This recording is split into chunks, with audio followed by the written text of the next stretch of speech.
Chapter 15.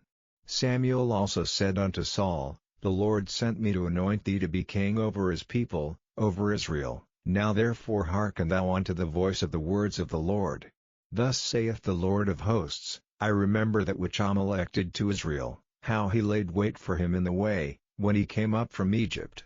Now go and smite Amalek, and utterly destroy all that they have, and spare them not, but slay both man and woman, infant and suckling, ox and sheep, camel and ass. And Saul gathered the people together, and numbered them in Telaim, 200,000 footmen, and 10,000 men of Judah.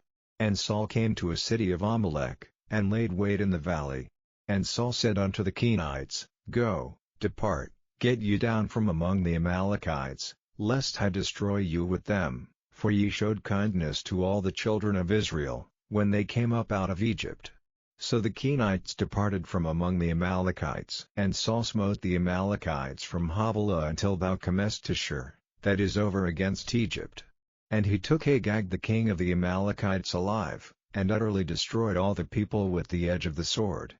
But Saul and the people spared Agag, and the best of the sheep, and of the oxen, and of the fatlings, and the lambs, and all that was good, and would not utterly destroy them, but everything that was vile and refuse, that they destroyed utterly.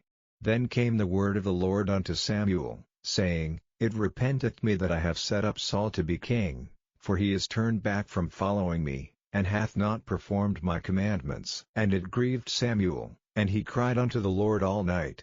And when Samuel rose early to meet Saul in the morning, it was told Samuel, saying, Saul came to Carmel, and, behold, he set him up a place, and is gone about, and passed on, and gone down to Gilgal. And Samuel came to Saul, and Saul said unto him, Blessed be thou of the Lord, I have performed the commandment of the Lord.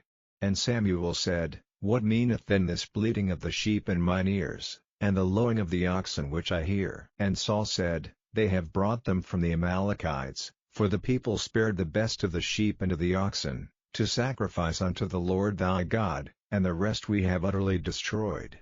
Then Samuel said unto Saul, Stay, and I will tell thee what the Lord hath said to me this night. And he said unto him, Say on.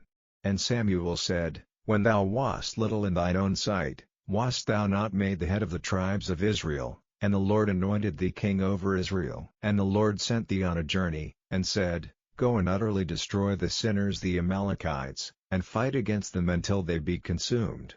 Wherefore then didst thou not obey the voice of the Lord, but didst fly upon the spoil, and didst evil in the sight of the Lord? And Saul said unto Samuel, Yea, I have obeyed the voice of the Lord, and have gone the way which the Lord sent me, and have brought Agag the king of Amalek, and have utterly destroyed the Amalekites. But the people took of the spoil, sheep and oxen, the chief of the things which should have been utterly destroyed, to sacrifice unto the Lord thy God in Gilgal. And Samuel said, Hath the Lord as great delight in burnt offerings and sacrifices, as in obeying the voice of the Lord? Behold, to obey is better than sacrifice, and to hearken than the fat of rams. For rebellion is as the sin of witchcraft, and stubbornness is as iniquity and idolatry. Because thou hast rejected the word of the Lord, he hath also rejected thee from being king. And Saul said unto Samuel, I have sinned, for I have transgressed the commandment of the Lord, and thy words, because I feared the people, and obeyed their voice. Now therefore, I pray thee, pardon my sin, and turn again with me, that I may worship the Lord. And Samuel said unto Saul, I will not return with thee, for thou hast rejected the word of the Lord, and the Lord hath rejected thee from being king over Israel. And as Samuel turned about to go away, he laid hold upon the skirt of his mantle, and it rent. And Samuel said unto him, The Lord hath rent the kingdom of Israel from thee this day, and hath given it to a neighbor of thine, that is better than thou. And also the strength of Israel will not lie nor repent, for he is not a man, that he should repent. Then he said, I have sinned, yet honor me now, I pray thee, before the elders of my people, and before Israel, and turn again with me, that I may worship the Lord thy God. So Samuel turned again after Saul, and Saul worshipped the Lord. Then said Samuel, Bring ye hither to me Agag the king of the Amalekites. And Agag came unto him delicately. And Agag said, Surely the bitterness of death is past.